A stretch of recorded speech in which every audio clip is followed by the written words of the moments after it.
शहीद भगत सिंह, जिन्हें 23 मार्च 1931 को 23 वर्ष 5 महीने और 23 दिन की अल्पायु में ब्रिटिश सरकार द्वारा सुखदेव और राजगुरु के साथ फांसी की सजा दी गई थी। अगर भगत सिंह चाहते तो माफ़ी मांगकर बच भी सकते थे, लेकिन मातृभूमि के सच्चे सपूत को झुकना पसंद नहीं था। उनका मानना था कि जिंदगी तो अपने दम पर जी जाती है, दूसरों के कंधे पर तो जनाजे उठा करते हैं। दोस्तों, स्वागत है आपका हमारे YouTube चैनल सरकारी पॉइंट टेके पर। वीडियो में आगे चलने से पहले वीडियो को लाइक कर ले और हमारे चैनल को सब्सक्राइब कर ले। दोस्तों, आज मैं आपको भगत सिंह के बारे में बताने जा रहा हूँ। उन्होंने अपने जीवन में कितने संघर्ष की। भगत सिंह महात्मा गांधी के विरोधी नहीं थे, लेकिन दोस्तों उनकी विचारधारा महात्मा गांधी से बिल्कुल ही अलग थी। उनका मानना था कि अगर हमें आज़ाद होना है तो ईंट का जवाब पत्थर से देना ही होगा। वह कहते थे कि सत्य का दुरुपयोग हो तो वह हिंसा बन जाती है, लेकिन जब सत्य का उपयोग किसी सही कार्य में कर रहे हो तो न्याय का रूप बन जाती है। भगत सिंह का जन्म 28 सितंबर 1907 ईस्वी को लायलपुर के बंगा गांव में हुआ था, जो उस समय पंजाब में स्थित था। अगर वर्तमान समय में देखा जाए तो वह अब पाकिस्तान की सीमा के अंदर स्थित है। भगत सिंह एक सिख परिवार से संबंध रखते थे। जब भगत सिंह का जन्म हुआ था तब उनके पिता सरदार किशन सिंह और उनके चाचा अजीत सिंह व स्वर्ण सिंह अंग्रेजों के खिलाफ खड़े होने के कारण जेल में बंद थे। भगत सिंह की माता का नाम विद्यावती कौर था। जिस दिन भगत सिंह पैदा हुए थे उस दिन उनके चाचा और उनके पिता जेल से रिहा हो गए थे, जिस कारण घर में खुशी और बढ़ गई थी। दोस्तों, भगत सिंह पढ़ाई के लिए दूसरों सिखों की तरह ब्रिटिश स्कूल में नहीं गए थे, क्योंकि वह ब्रिटिश सरकार की शिक्षा नहीं लेना चाहते थे। इसलिए उन्होंने दयानंद वैदिक हाई स्कूल में जाकर पढ़ाई की, जो कि आर्य समाज की एक संस्था थी। 1919 में जब वे केवल 12 साल के थे, उस समय जलियांवाला बाग में हजारों लोगों को मार दिया गया था। जलियांवाला बाग की सूचना मिलते ही भगत सिंह अपने स्कूल से 12 मील पैदल चलकर जलियांवाला बाग पहुंच गए। जलियांवाला बाग में पहुंचने के बाद उन्होंने जो देखा वह सचमुच में बहुत ही दर्दनाक दृश्य था। भगत सिंह ने उन शहीदों का बदला लेने की ठान ली और खून से सनी मिट्टी को भरकर घर ले आए।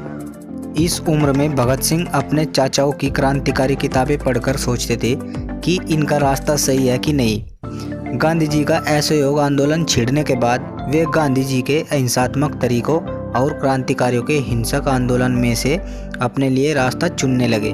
1922 में गोरखपुर में हुए चोरा चोरी कांड के विरोध में जब महात्मा गांधी ने असहयोग आंदोलन त्याग दिया तो भगत सिंह को उससे थोड़ा रोष उत्पन्न हुआ, पर पूरे राष्ट्र की तरह वो भी महात्मा गांधी जी का सम्मान करते थे। लेकिन उन्होंने गांधी जी के अहिंसात्मक आंदोलन की जगह देश की स्वतंत्रता के लिए हिंसात्मक क्रांति का मार्ग अपनाया। उन्होंने जुलूसों में भाग लेना प्रारंभ कर दिया तथा कई क्रांतिकारी दलों के सदस्य बने। उनके दल के प्रमुख क्रांतिकारियों में चंद्रशेखर आजाद, सुखदेव, राजगुरु इत्यादि थे। काकोरी कांड में 4 क्रांतिकारियों को फांसी व 16 अन्य को कारावास की सजाओं से भगत सिंह बहुत दुखी हुए। उन्होंने 1928 ईस्वी में अपनी पार्टी नौजवान भारत सभा का हिंदुस्तान रिपब्लिक एसोसिएशन में विलय कर दिया और उसे नया नाम हिंदुस्तान सोशलिस्ट रिपब्लिक एसोसिएशन दिया। जब 1928 में साइमन कमीशन के बहिष्कार के लिए भयानक प्रदर्शन हुए, तब इन प्रदर्शनों में भाग लेने वाले भारतीयों पर अंग्रेजों ने लाठीचार्ज भी की। इस लाठीचार्ज से आहत होकर लाला लाजपत राय की मृत्यु हो गई। अब भगत सिंह से रहा न गया। एक गुप्त योजना के तहत इन्होंने पुलिस सुपरिटेंडेंट स्कॉट को मारने की योजना सोची गई योजना के अनुसार भगत सिंह और राजगुरु लाहौर कोतवाली के सामने व्यस्त मुद्रा में टहलने लगे। उधर जयगोपाल अपनी साइकिल को लेकर ऐसे बैठ गए जैसे कि वो खराब हो गई हो। गोपाल के इशारे पर दोनों सचेत हो गए। उधर चंद्रशेखर आजाद पास के DAV स्कूल की 4 दीवारी के पास छिपकर घटना को अंजाम देने में रक्षक का काम कर रहे थे। 17 दिसंबर 1928 को करीब 4:15 बजे ASP सैंडर्स के आते ही राजगुरु ने एक गोली सीधी उसके सिर में मारी, जिसके तुरंत बाद वह होश खो बैठा। इसके बाद भगत सिंह ने 3-4 गोली दागकर उसके मरने का पूरा इंतजाम कर दिया। उसके बाद ये दोनों जैसे ही भाग रहे थे तो एक सिपाही चनन सिंह ने इनका पीछा करना शुरू कर दिया। चंद्रशेखर आजाद ने उसे सावधान किया, आगे बढ़े तो गोली मार दूंगा, लेकिन नहीं मानने पर आजाद ने उसे गोली मार दी। इस तरह इन लोगों ने लाला लाजपत राय की मौत का बदला ले लिया। कांग्रेस के सत्ता में रहने के बावजूद भगत सिंह को कांग्रेस शहीद का दर्जा नहीं दिलवा पाए, क्योंकि वे भगत सिंह के नाम का इस्तेमाल युवाओं को सिर्फ अपनी पार्टी से जोड़ने के लिए करते थे। उन्हें पूंजीपतियों की मजदूरी के प्रति शोषण की नीति पसंद नहीं आती थी। मजदूरों के प्रति होने वाले अत्याचार का विरोध भगत सिंह करते थे। मजदूर विरोधी ऐसी नीतियों को ब्रिटिश संसद में पारित न होने देना उनके दल का निर्णय था। सभी चाहते थे कि अंग्रेजों को पता चलना चाहिए कि हिंदुस्तानी जाग चुके हैं और उनके हृदय में ऐसी नीतियों के प्रति आक्रोश है। ऐसा करने के लिए ही उन्होंने दिल्ली की केंद्रीय असेंबली में बम फेंकने की योजना बनाई थी। दोस्तों, भगत सिंह चाहते थे कि इसमें कोई खून खराबा न हो और अंग्रेजों तक उनकी आवाज़ भी पहुंच जाए। हालांकि प्रारंभ में उनके दल में सब लोग ऐसा नहीं सोचते थे, पर अंत में सर्वसम्मति से भगत सिंह तथा बटुकेश्वर दत्त का नाम चुना गया। निर्धारित समय के अनुसार 8 अप्रैल 1929 को केंद्रीय असेंबली में इन दोनों ने एक ऐसे स्थान पर बम फेंका जहां कोई मौजूद न था, अन्यथा उसे चोट लग सकती थी जो वहां अगर कोई मौजूद होता। इसलिए उन्होंने ऐसी जगह बम फेंका था जहां पर कोई न हो। पूरा हॉल धुएं से भर गया। भगत सिंह चाहते तो भाग भी सकते थे, पर उन्होंने पहले ही सोच रखा था कि उन्हें दंड स्वीकार करना है, चाहे वह फांसी क्यों न हो। अतः उन्होंने भागने से मना कर दिया। उस समय वे दोनों खाकी कमीज तथा निक्कर पहने हुए थे। हॉल में बम फटने के बाद उन्होंने इनकलाब जिंदाबाद, साम्राज्यवाद का नाश हो का नारा लगाया और अपने साथ लाए हुए पर्चे हवा में उछाल दिए। इसके कुछ ही देर बाद पुलिस आ गई और दोनों को गिरफ्तार कर लिया गया।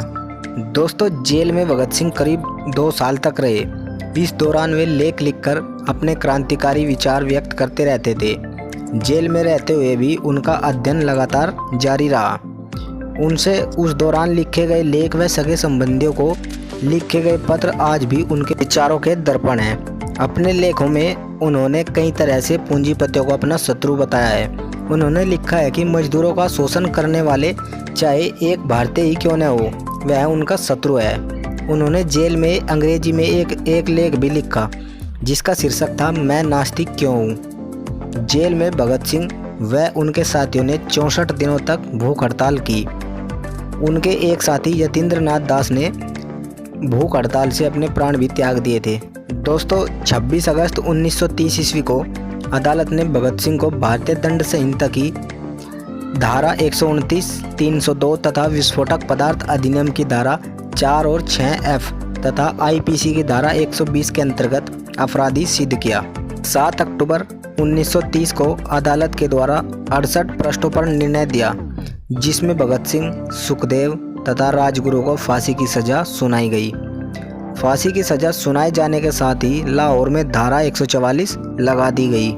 इसके बाद भगत सिंह की फांसी की माफ़ी के लिए प्रीवी परिषद में अपील दायर की गई, परंतु यह अपील 10 जनवरी 1931 को रद्द कर दी गई।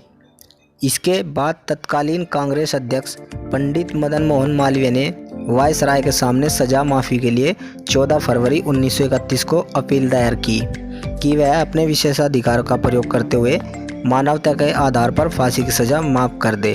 दोस्तों, भगत सिंह की फांसी की सज़ा माफ़ करवाने हेतु महात्मा गांधी ने 17 फरवरी 1931 को वायसराय से बात की। फिर 18 फरवरी 1931 को आम जनता की ओर से भी वायसराय के सामने विभिन्न तर्कों के साथ सज़ा माफ़ी के लिए अपील दायर की। यह सब कुछ भगत सिंह की इच्छा के खिलाफ हो रहा था, क्योंकि भगत सिंह नहीं चाहते थे कि उनकी सज़ा माफ़ हो जाए। भगत सिंह सोचते थे अगर उन्हें फांसी की सज़ा हो गई तो यहाँ से एक स्वतंत्रता की क्रांति उत्पन्न होगी। इसलिए वो सोचते थे कि मेरे बलिदान से अगर देश स्वतंत्र हो तो मैं अपना बलिदान जरूर करूँगा। 23 मार्च 1931 को शाम के करीब 7:33 पर भगत सिंह तथा इसके 2 साथियों सुखदेव व राजगुरु को फांसी दे दी गई। फांसी पर जाने से पहले वे लेनिन की जीवनी पढ़ रहे थे और जब उनसे उनकी आखिरी इच्छा पूछी गई तो उन्होंने कहा कि वह लेनिन की जीवनी पूरी पढ़ना चाहते हैं। दोस्तों, यह कहा जाता है कि जेल के अधिकारियों ने जब उन्हें यह सूचना दी कि उनकी फांसी का वक्त आ गया है तो उन्होंने कहा था ठहरिए, पहले एक क्रांतिकारी दूसरे क्रांतिकारी से मिल तो ले। फिर 1 मिनट बाद किताब छत की ओर उछालकर बोले, ठीक है अब चलो। फांसी पर जाते समय वे तीनों मस्ती से गा रहे थे, मेरा रंग दे बसंती चोला, मेरा रंग दे बसंती चोला, माय रंग दे बसंती चोला। फांसी के बाद कहीं कोई आंदोलन न भड़क जाए, इसके डर से अंग्रेजों ने पहले इनके शरीर को बोरियों में भरा और फिर उसे फिरोजपुर की ओर ले गए, जहां घी के बदले ने मिट्टी का तेल डालकर जलाया गया। गांव के लोगों ने आग जलती देखी तो वे उसके करीब आए। इससे डरकर अंग्रेजों ने उनकी लाश को सतलज नदी में फेंक दिया और भाग गए। जब लोग उनके पास आए तो उन्होंने उनके शरीर को एकत्रित कर विधिवत दाह संस्कार किया और भगत सिंह हमेशा के लिए अमर हो गए। आज भी भारत भगत सिंह को आज़ादी के दीवाने के रूप में देखती है, जिसने अपनी जवानी सहित सारी जिंदगी देश के लिए समर्पित कर दी। तो मैं एक बार थोड़ा और रिवाइज कर दूं।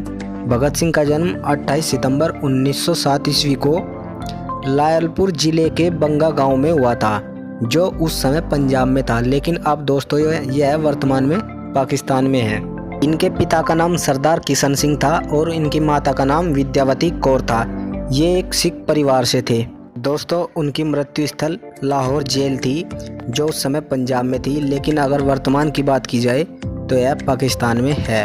इनके प्रमुख संगठन नौजवान भारत सभा, हिंदुस्तान सोशलिस्ट रिपब्लिकन एसोसिएशन थे। दोस्तों इस वीडियो में मैंने आपको जहां तक हो सके ऑथेंटिक जानकारी दी है, लेकिन दोस्तों अगर फिर भी इसमें कोई त्रुटि हो गई हो तो प्लीज़ मुझे माफ़ कर दीजिएगा। और अगर वीडियो आपको अच्छी लगी हो तो प्लीज़ वीडियो को लाइक करिएगा और हमारे चैनल को सब्सक्राइब कर लीजिएगा, क्योंकि दोस्तों ऐसी जानकारी मैं आपके लिए लाता रहूँगा। दोस्तों अगर आप मेरी और वीडियो देखना चाहते हो तो ऊपर आई बटन पर मैंने वीडियो के लिंक डाल दिए है, आप उन पर जाकर मेरी वीडियो देख सकते हो। आई होप वीडियो आपको अच्छी लगी होगी। तो दोस्तों चलिए चलते हैं, मिलते हैं अगली वीडियो में। तब तक के लिए नमस्कार, थैंक यू।